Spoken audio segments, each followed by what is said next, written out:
नमस्ते दोस्तों, जैसा कि आपको पिछले वीडियो में मैंने वादा किया था कि 23 दिसंबर पर एक वीडियो लेकर आऊंगा, इसलिए शीघ्र ही ये वीडियो बना करके आपके सामने प्रस्तुत कर रहा हूँ। इस वीडियो में ऐसी बात लेके आ रहा हूँ जिसको सुन करके आपको गर्व भी होगा, और एक बात ऐसी भी है जिसको सुन करके शायद आपके मन में कुछ बलिदान के और ऐसे भाव जगे। और अच्छा, एक संयोग भी है विशेष, वो आप देखिए वीडियो में क्या संयोग है, मैं आपको बताता हूँ उस संयोग। ये मेरे पीछे आप बैनर देख रहे हैं, इस बैनर में जो लिखा हुआ है उसको ध्यान से देखिए। ये बैनर आज का नहीं है, ये 2012-13 में बनवाया गया था। इस बैनर में कुछ लाइनें लिखी हुई हैं। यहाँ लिखा है कि औरों के लिए मरने वाले मरकर हमेशा जीते हैं, जिस मौत पे दुनिया रश्क करे उस मौत की अजमत क्या होगी। देखिए ये 2 नंबर पर लिखा हुआ है, धन्य हुआ तू जाने वाले अमर रहे तेरा बलिदान। धन्य हुआ तू जाने वाले अमर रहे तेरा बलिदान, अमर कीर्ति रहे जगत में युग युग गाए हिंदुस्तान। और गौ राष्ट्र के हित, गौ राष्ट्र की सच्ची भक्ति तूने फिर से सिखला दी। विशेष बात ये महर्षि दयानंद के लिए कि गौ राष्ट्र की सच्ची भक्ति तूने फिर से सिखला दी, सुनकर तेरी सिंह गर्जना सिर हथेली पर ले चले जवान। मित्रों, मैं बात कर रहा हूं 23 दिसंबर की। 23 दिसंबर हमारे लिए कितना महत्वपूर्ण है। मैंने पिछले वीडियो में कहा था एक तथाकथित बड़ा दिन आता है जिसको लोग 25 दिसंबर कहते हैं। मैं उस तथाकथित बड़े दिन से विशेष कहता हूं कि बड़ा दिन तो हमारे लिए ये है 23 दिसंबर। इसको बड़ा दिन मनाइए, ये बड़ा दिवस है। कैसे है ये बड़ा दिवस? देखिए यहाँ दिनांक लिखी हुई है 23 दिसंबर 1912। ये 2 घटनाएं एक ही तारीख, 2 घटनाएं एक ही तारीख और साथ में एक ही स्थान। ये विशेष संयोग की बात है। मैंने कहा था एक संयोग है इसमें। संयोग यह है कि दिनांक तो एक है, दिनांक तो बहुत सारे घटनाओं में एक हो सकती है, लेकिन स्थान भी एक है और संबंध भी एक है। 23 दिसंबर 1912 लॉर्ड हार्डिंग बम कांड हुआ था चांदनी चौक दिल्ली में। और 23 दिसंबर 1926 स्वामी श्रद्धानंद जी का बलिदान दिवस है, और उनका बलिदान भी चांदनी चौक दिल्ली में हुआ। इसमें भी विशेष कि जब लॉर्ड हार्डिंग पर बम डाला गया, इस घटना पर मैं विशेष आपको बताना चाहूंगा। ये घटना क्या है, लॉर्ड हार्डिंग बम कांड क्या चीज है, इस पर विशेष बात देखिए। भारत के वायसराय थे लॉर्ड हार्डिंग।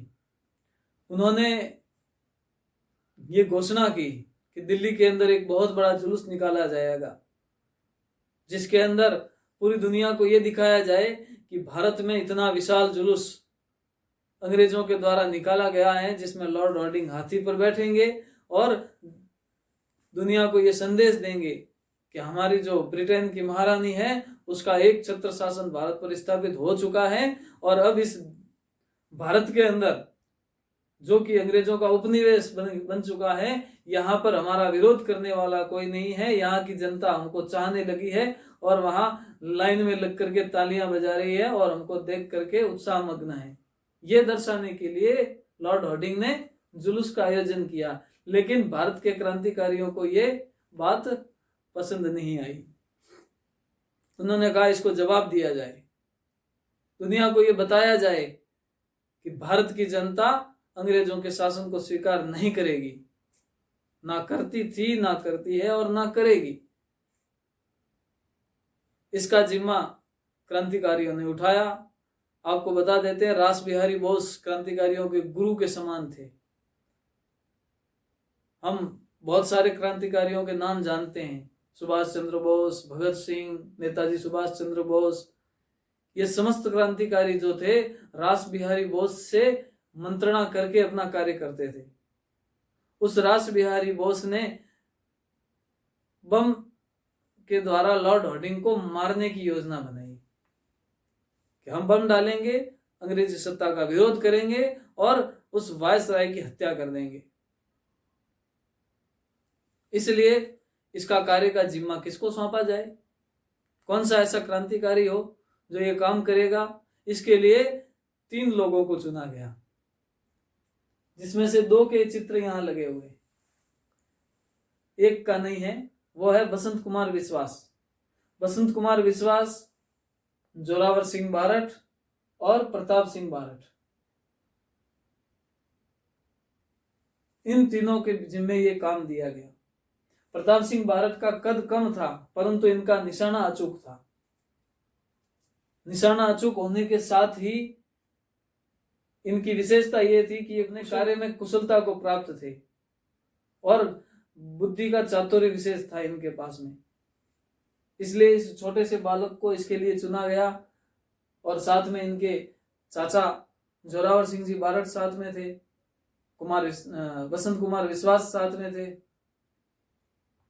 और फिर इनके ऊपर भी विशेष वीडियो मैं लेकर आऊंगा बहुत ही जल्दी। इस परिवार के ऊपर, बारठ परिवार पर विशेष वीडियो आपके सामने लाया जाएगा।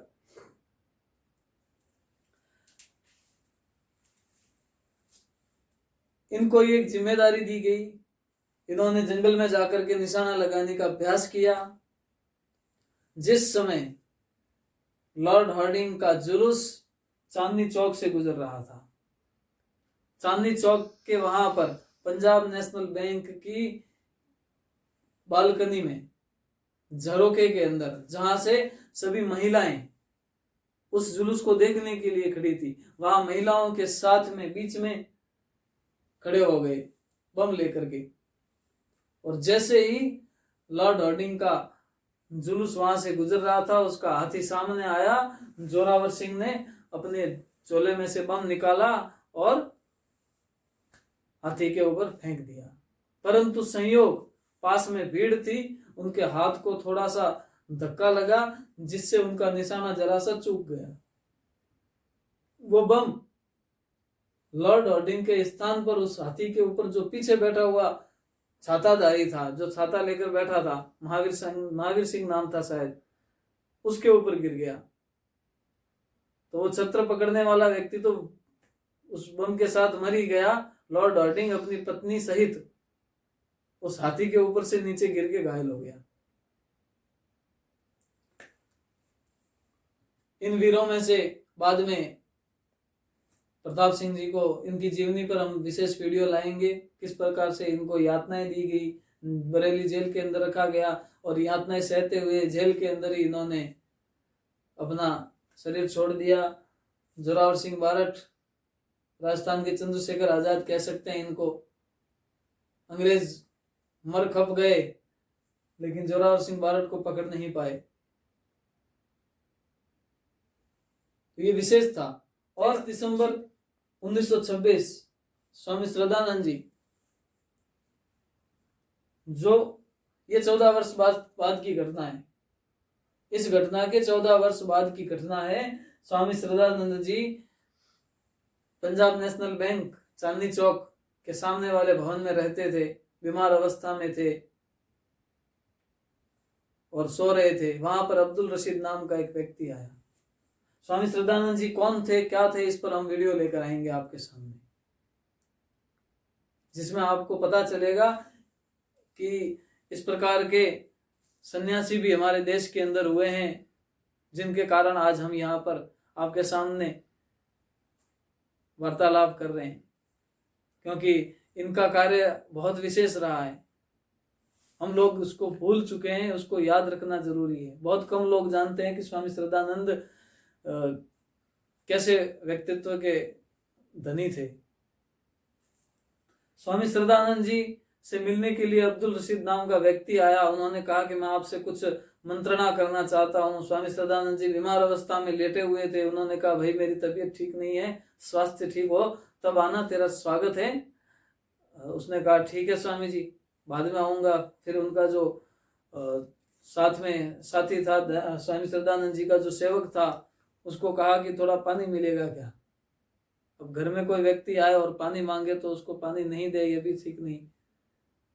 वो सेवक पानी लेने के लिए अंदर गया, जितने में उस अब्दुल रशीद ने अपने पास में छुपा कर रखी हुई रिवॉल्वर निकाली और निहत्थे और अस्वस्थ स्वामी श्रद्धानंद जी के सीने में गोलियां दाग दी, जिससे उनका वहीं पर बलिदान हो गया।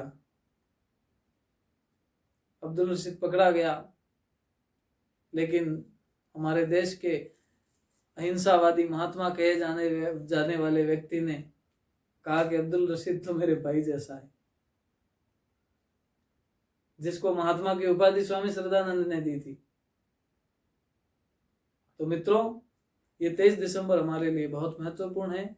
इसको बड़े दिवस के रूप में मनाना चाहिए, इन महान विभूतियों को याद करना चाहिए। विशेष इसमें एक बात और बताना चाहूंगा, स्वामी श्रद्धानंद जी महर्षि दयानंद के शिष्य थे। मैंने कहा ये सभी व्यक्ति एक दूसरे से बहुत ही संबंधित है। स्वामी श्रद्धानंद जी स्वामी दयानंद जी के शिष्य थे और कुंवर प्रताप सिंह बारठ के दादा कुंवर ठाकुर जोरावर सिंह जी के पिताजी ठाकुर कृष्ण सिंह जी बारठ महर्षि दयानंद के शिष्य थे। और भी दयानंद जी के शिष्यों पर एक वीडियो लाएंगे, आपको बताएंगे यह देश आजाद जो हुआ है, आज हम स्वतंत्र भारत में जो सांसें ले रहे हैं ना, महर्षि दयानंद का कितना बड़ा योगदान है, उस पर भी एक विशेष वीडियो आएगा। आज इतना ही, नमस्ते।